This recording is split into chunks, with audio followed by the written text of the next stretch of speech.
अभी के टाइम में अगर आप देखिएगा तो टीएमसी के बहुत ऐसे नेता हैं जो बहुत प्रेशर में है। तो सुसाइड किया, इसीलिए तो मैं बोल रहा हूँ इस तरह की घटनाएं आने वाले समय में और आपको देखने मिलेगी। वो सोचेंगे हमको जेल में सड़ना पड़ेगा, इसी डर से वो सुसाइड करेंगे। साउथ दमदम के 8 नंबर वार्ड के जो सीआईसी है उन्होंने सुसाइड किया है और कुणाल घोष का कहना है कि वो उन्हें बीजेपी से धमकी मिल रही थी जीतने के बाद और उन्हें पैसा भी मांगा जा रहा था। क्या कहेंगे?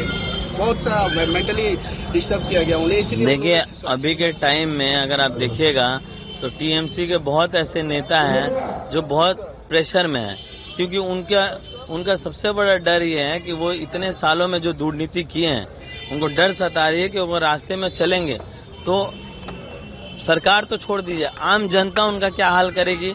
वो डर के मारे से वो घर से बाहर नहीं निकल रहे हैं उन लोग, क्योंकि हर फील्ड में देखिएगा, हर डिपार्टमेंट में देखिएगा उनकी दुर्नीति है।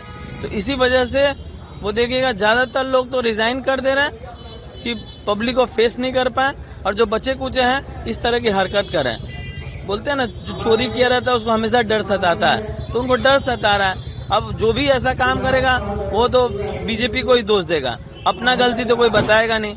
अगर आप गलती नहीं किए रहते, जैसे भारतीय जनता पार्टी 7 साल तक जो संघर्ष की यहाँ बंगाल में, क्योंकि उसके साथ आम जनता थी, इनके साथ तो आम जनता भी नहीं है, तो इनको तो 7 दिन भी ये नहीं बर्दाश्त कर पा रहे हैं और इस तरह की हरकत कर रहे हैं। और दोष किसको जा रहा है? तो भारतीय जनता पार्टी को।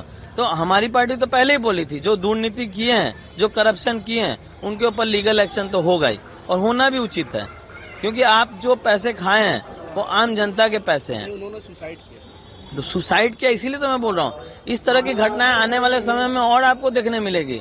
प्रेशर में वो सोचेंगे हमको जेल में सड़ना पड़ेगा, इसी डर से वो सुसाइड करेंगे, और सुसाइड कर भी रहे हैं। अभी शुरुआत हो गई, आगे भी और कितने लोग करेंगे भगवान जाने।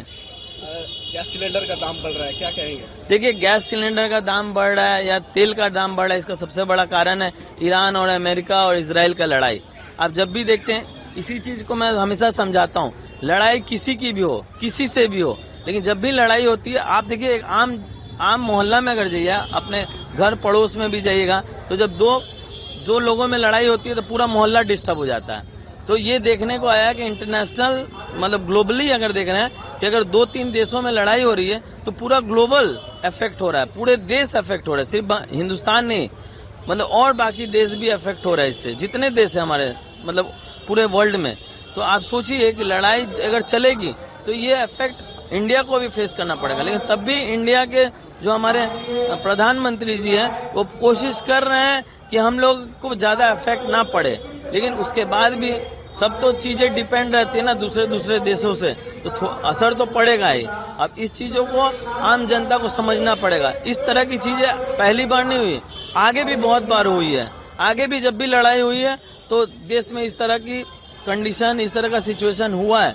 तो मैं चाहूंगा आम जनता को कि जिस तरह से हमारे आदरणीय प्रधानमंत्री जिस तरह से गाइड कर रहे हैं, उस तरह से अगर हम चलें तो हम लोग ये बुरे समय को भी पार कर फिर अच्छे समय में आएंगे। आज शांतनु सिन्हा विश्वास जो है तो उनके घर उनके आवाज से 2 किलो सोना बरामद हुआ है, ईडी ने, क्या कहेंगे?